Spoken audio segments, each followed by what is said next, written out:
Hi guys, what's up? It's Molly. Welcome back to my channel. I'm super excited to be uploading a video today, and I'm even more excited because it's a video that you guys have been really asking for, and I just never felt like I was ready.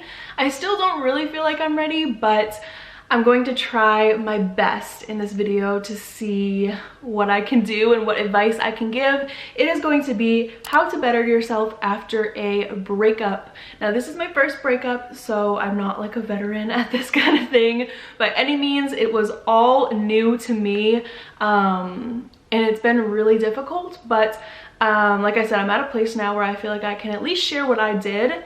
I can't guarantee that this is like the best advice just because this is just what I did, so take it all with a grain of salt.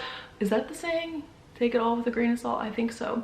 Make sure to subscribe here if you guys are new, and thumbs up this video if you like this content. A lot of you guys have been asking for like sit down videos, so I'm here to give you that. Make sure to also follow me on Instagram. It's mollybaileypr. I really want to hit 40K on there, so make sure to follow me so that way we can do that, because that would be really cool. I have 5 tips for you guys. Could have done more, but I just want to keep it simple for this video. You know, maybe down the line, if this is perceived well, maybe I will do more. And as I learn more, maybe more will come. But for now, I just have 5 tips for you guys that I think are really helpful, and something that even if you've heard it before, it's nice to just hear it again, get it in your brain, so that way things can go better for you. I know that breakups are so hard. I used to think people were being so dramatic when they're like, my heart literally hurts. But then you go through it and you're like, oh no, like you realize, you're like, oh my god, like it is that hard. So yeah, if you've never been through one before, just trust me, it is difficult. I lost like 25 pounds, so it is by no means easy, but you get through it and things work out okay. So I am here to give you my tips. I don't know why this intro is so long. The first tip that I have for you guys is to keep yourself busy, but with things that are meaningful. So what I mean by that is, don't just keep yourself busy by doing things like going to the club every single weekend, or I'm trying to think of other things that are just like meaningless, like, you know what I mean? Just things. Don't keep yourself busy with things that just fill your time. Keep yourself busy with things that are going to put you ahead in your life. Maybe you get out of a relationship and you're really sad and you have all this free time because you used to be spending it with that person, going on dates and just hanging out with them and talking to them and doing all these things. So now all of a sudden you have a lot more free time. Find a passion project, or find something that you want to start a side hustle with.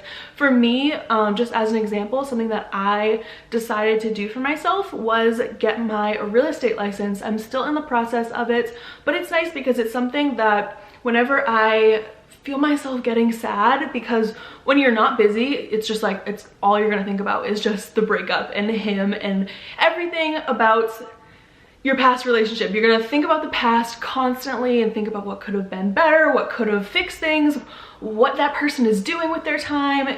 Your mind is just gonna go crazy. So whenever I felt like that was coming on, because you can kind of sense it, you're like, oh shit, I'm about to be crazy for a second. So once I realized that that was happening a lot, I signed up to take real estate classes, and anytime that I felt like I was about to go crazy, I would just take a class, because you can take them online, and I would just sit there for 2 hours, take a class, and you know, write down my little notes and everything, and by the end of it, I completely forgot about what I was thinking about before because I was distracted. But it was with something that had a purpose, which is really good, and something that I definitely recommend is to just find something that you enjoy. It doesn't have to be something that you can like make a career out of by any means. It could just be something that you really enjoy, but don't just fill your time with things that you aren't even enjoying, because then at the end of the day, once you stop doing those things, you're still gonna feel empty inside. You need to find something that really fuels you and makes you feel good, because then you won't be left with that like emptiness feeling at the end of the day. The next tip I have for you, it kind of goes along with the first one, but that is to make new goals. So sit down with yourself and think about what you actually want out of life. So think about where you want to be in 5 years, where you want to be in 10 years, because For so long, you were probably thinking, if you were in a long-term relationship, that you were going to be with that person for a really long time. And that's not to say that maybe, you know, for certain people's situations, you'll never be with that person again. But for right now, it's just you. And accept that and figure out what you want for yourself. Do you want to graduate college? Do you want to move to a new city? What do you want to do? Write down at least 10 goals that you have for yourself, whether that's fitness related, work related, personal related. It could just be something as simple as, I want to make 3 new friends this year. Like, you know, something like that, where you're like, I want to step out of my comfort zone and do this. Write down 10 things that you want to accomplish and focus on those, as opposed to focusing on you being alone, because I know it's easier said than done, but when you have goals in your mind, it can kind of make you excited for the future, because when you start off a breakup, you're probably really sad thinking about the future because you're not going to be with that person anymore. But if you have your own set of goals, then you'll kind of feel that excitement again about what can happen a year from now, what can happen 2 years from now. So after a breakup, number 3, something that can really happen is you can start to feel really down on yourself. You can start to just stop taking care of yourself. I know for me, for like the first week, I was just like a bum. Like, I was just in sweatpants. I did not care about my appearance. I like didn't eat, didn't drink water, didn't wash my hair, didn't shave. Like, I didn't care, you know, and like, that's okay. Especially in the beginning, like, it's okay to sulk for a little while. You don't have to, the day after your breakup, be out looking like a model, like killing it, crushing all your goals. You don't have to do that. Some people can do that, but most people can't. And that's okay. Like, you can sulk for a week or a month or however long it has to be for you. But one thing that will make it so much better, and when you're ready to, trust me, you need to have a strict self-care routine. You need to take care of yourself. Come up with a new routine. It's something as simple as, it doesn't have to cost a lot of money. It doesn't really have to cost any money, but you can go to Target and get a new face mask and a new cleanser and a new moisturizer, or like a hair mask at Sephora. Just get something to brighten up your routine and something that you can look forward to, and stick to a strict routine. For me, now I have a strict skincare routine day and night. I do a hair mask twice a week. I make sure right after I get out of the shower, I lotion up my whole body. I get my nails done every 2 weeks. I'm trying to think of like other things that I do. I don't know, I just like, I got a new face cleanser, basically anything self-care related. I got a new perfume, like all these things. I did buy a lot of things, but like I had a lot of stuff in my house too that I already like had, that I just never used, that I've fallen in love with, like new moisturizers and oils and all of these things. And trust me, it just makes you feel so much better when you take care of yourself. I've been going to the gym a lot more. I've been eating healthy, and trust me, you will feel so much better rather than just like sulking in bed all the time. So, you know, you can do that for a little while, but after a certain point, get yourself up out of bed and start taking care of yourself. As something as simple as a skincare routine in the morning and night, you will feel so much better. And taking care of yourself, you'll realize, because maybe during the relationship, like something for me during the relationship, I kind of stopped, like, I hate to say stopped caring, but I kind of just was like, I don't know, you get to a relationship, you get comfortable, so you stop like maybe doing your hair mask or doing the face mask, or like, you know, certain self-care things you just kind of let slide out of the way, because you're like, well, I already found my person, so I don't really need to try that hard. Like, he knows what I look like day and night, like, you know what I mean? You just stop trying a little bit. So now that you're single, just take some time for yourself to make yourself feel good. And at least for me, self-care, eating healthy, working out, all of those things that make me feel really good about myself, no matter what I look like on the outside, just doing those things makes me feel good. So I recommend doing that. Number 4, this is really important, and I wish someone told me this when I was going through it, is don't compare yourself to your ex.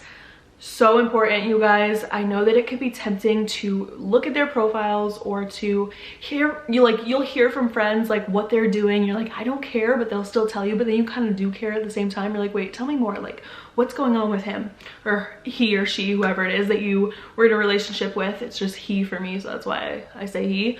But do not compare where you are at compared to them. It can be easy to kind of see them doing something like, oh, so-and-so is said that he is going out every single weekend, so now I need to go out every single weekend and I need to be on the same level as him because clearly he's moved on. This wasn't necessarily my situation, but I just know how a lot of people think. Like, you're just like, oh my god, clearly like he's moved on because he's talking to somebody else, he's doing this, he's out every single night of the week, like he's having his fun, he looks like he's having so much fun in all these pictures.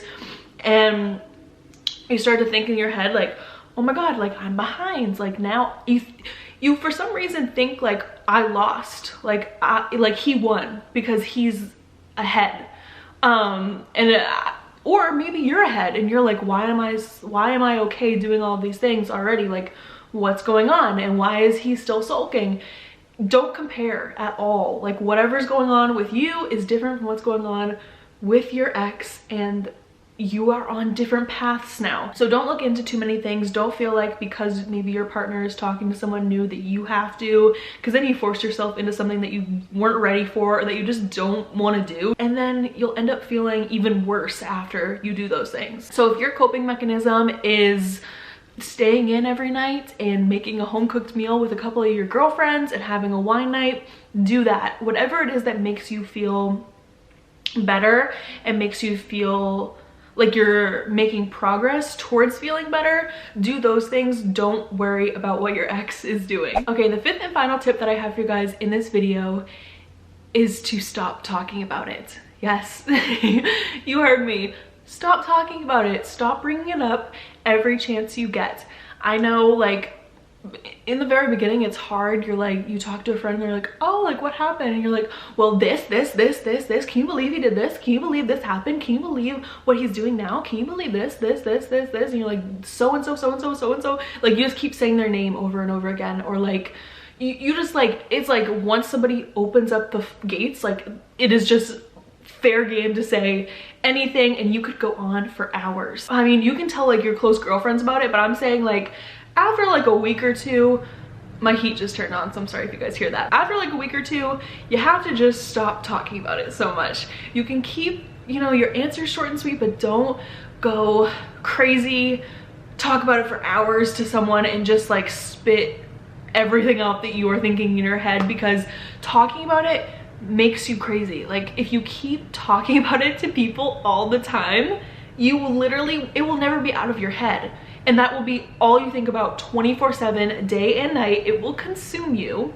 You need to talk about other things. Like, instead of talking with your best friends about, like, I'm saying like a couple weeks after it happens, you know, like after you've like cooled down and stuff, instead of talking to your friends about what's going on with your breakup, talk about what you did with your day. Talk about, you know, like your goals, or what you did at the gym that day, or like, I don't know, whatever you guys talk about, school, I don't know.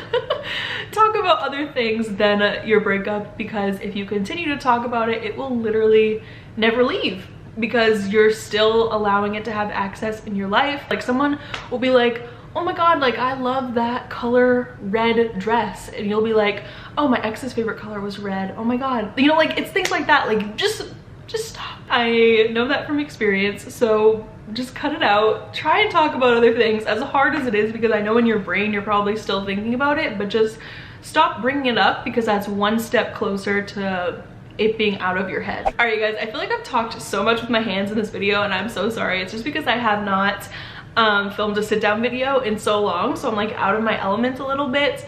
But I hope you guys enjoyed this video, and make sure to give it a big thumbs up if you did. Let me know in the comments down below any of your like biggest tips that you have for after a breakup. I know it is so difficult, but everybody goes through it at some point in life, and yeah, I guess you have to get through it. That's all that there really is to it. I'm learning is just day by day, things get easier. They probably, like, I don't think that it'll ever like really go away if it was like a true heartbreak. That feeling will always kind of be in your heart, but you'll just learn, that's what a lot of people said to me, you'll just learn how to deal with it better as time goes on, and you'll learn how to cope with it and how to not just like burst out in tears in the middle of Target, because I've been there, sadly. So yeah, I hope you guys enjoyed this video. If you're going through a breakup, I am really sorry, but just trust me when I say it will get better. And I know so many people said that to me and I would be like, it won't get better, but it will. So just rest assured that with time you will feel better, and that's all I can really say. I hope you guys enjoyed this video. I love you all so much, and I will talk to you again in my next video very soon. Bye.